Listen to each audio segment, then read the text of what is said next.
Hello, welcome to another Civilization Guides, Tips, and Tricks video. This time we're going to be looking at how to go wide successfully. This is a part 2 to my Fight for First series. So today we're going to be looking over some gameplay of one of my most recent games as Indonesia, in which I decided it was the right option to go wide.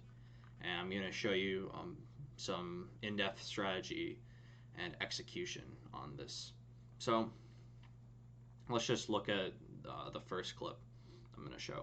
So at this point in the game, you can see on the mini map that I've met Japan and Canada down here. These are two allies for me. So in an FFA, if these are two people near you and you friend them out, this can be a very similar situation.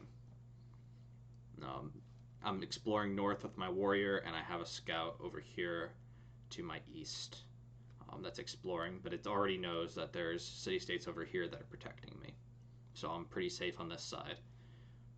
When you play the clip, I meet Rapa Nui up here, and I already know that because I can see jungle below me, that I'm above halfway point on the map, and that if I scroll up a little bit further, I can see that I can see the top of the map from where I am. So I know that once I meet Rapa Nui, that no one else can possibly be up there, because if they did, they would have no space, and I probably would have seen something from them already, because there is only really like one way to go based on the coastline I can see.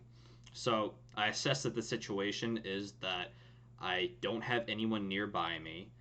I have plenty of room to expand, and my land isn't super great, but the land, I can make it work.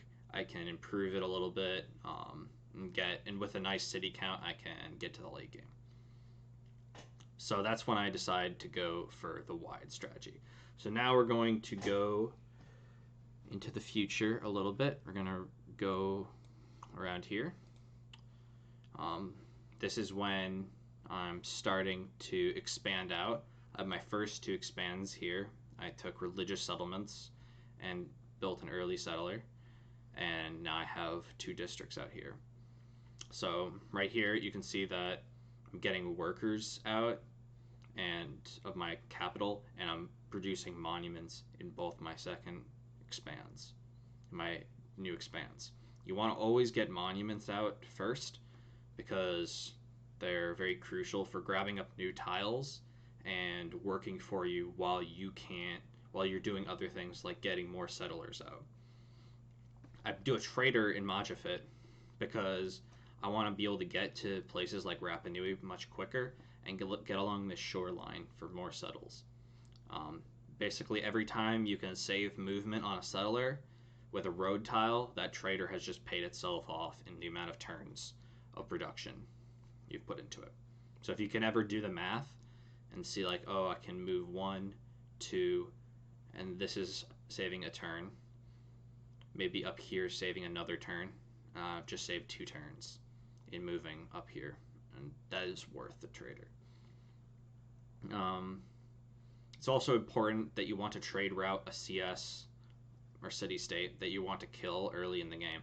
So my choice in this game was Rapa Nui, because I saw it was up here and I wanted to kill it so that I could free up more settle spots. If you can kill a city state early in the game in a wide strategy, it's good, but in pretty much every situation you want to kill a city state early because it's a free city. So after that, we're going to look at 26 minutes into the game. A little bit back.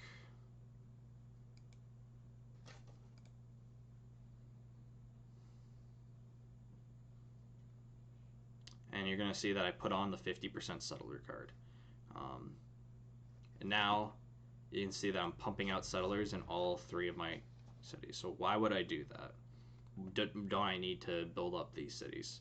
So the important factor in settling new cities is, first, how long is it going to take me to build this settler?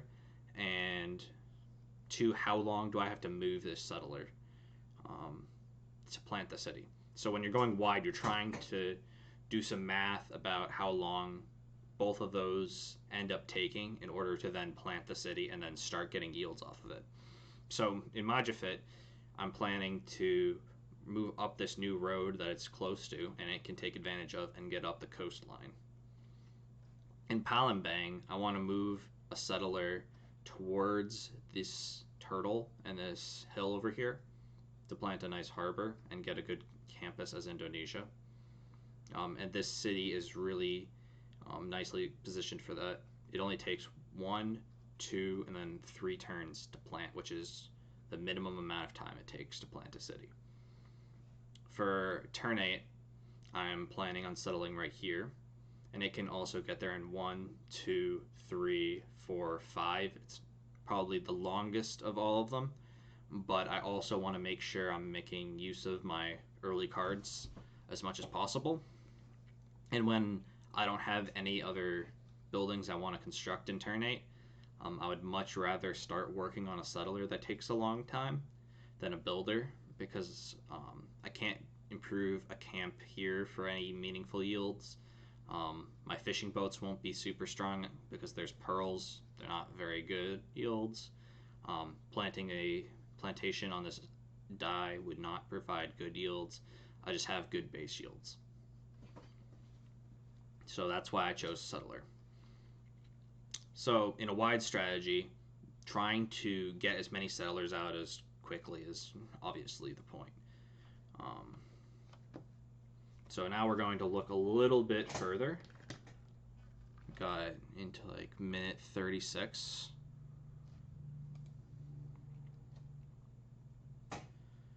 We can start to see that how I'm planning districts. So I'm placing a harbor, but then I'm immediately taking it out of my queue. Reason I'm doing that is because I want to do other things besides build districts at this point in the game when I'm going wide. I want to increase the productivity of my land so that I can then get even more settlers out. But if I put in a district into my city, its cost is locked in. Districts scale off the number of technologies and civics you've unlocked, whichever is more, and become increasingly more expensive. So if you can place them down early in the game, you save a lot of production. And if you're investing into production, then they just become much cheaper when you actually go back to try and build them, because your cities have become more productive, but the overall cost of the district has stayed the same. So this is why I do that. So I believe I also do this in Palembang later in the turn. I go into the city and then I place down a harbor, and then immediately I go back to a settler. So with doing that, just saves a lot of extra production, but you're also working on those settlers instead. Your priorities are on your city count, not your district placement. This is why going Pingala and getting both sides of his tree is really important, because it's basically the core of your science and your culture in the early game, because you're not getting any districts out. Okay. Finally, let's go a little bit further.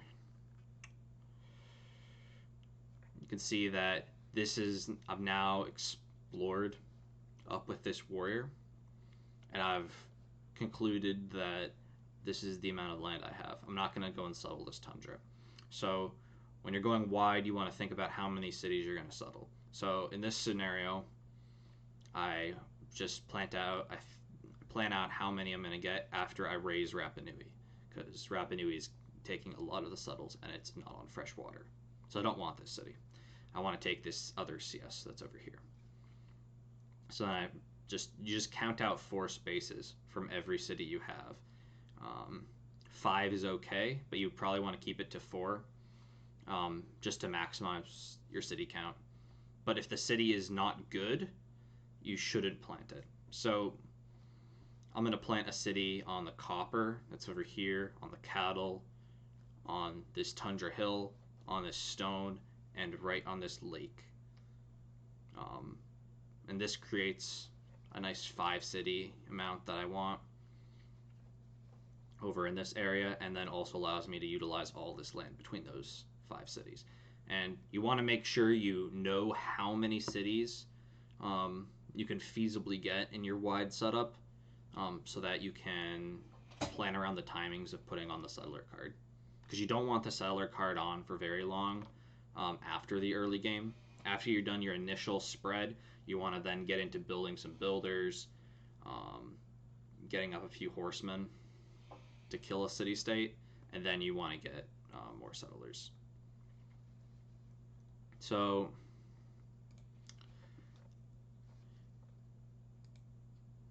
I then decide to build up a couple of horsemen. So we go into a little bit in the future. I've already got the horsemen over there at Rapa Nui and kill it off. You only need 3 horsemen to kill off pretty much any city state in the early game. Once it gets classical units, it becomes a lot harder. So you want to make sure you use horses and get to a city state quickly. That way that you don't need to invest too much into a large military force and fight out a prolonged battle with the AI. So this is going to be the end of the video. If you have any questions or you want to know a little bit more about going wide, please make a comment down below, like, subscribe. It all helps out my channel, helps me know what kind of content that you want to see. Hopefully this is a little bit better than the last video, and I'll see you later. Thank you for watching. Bye.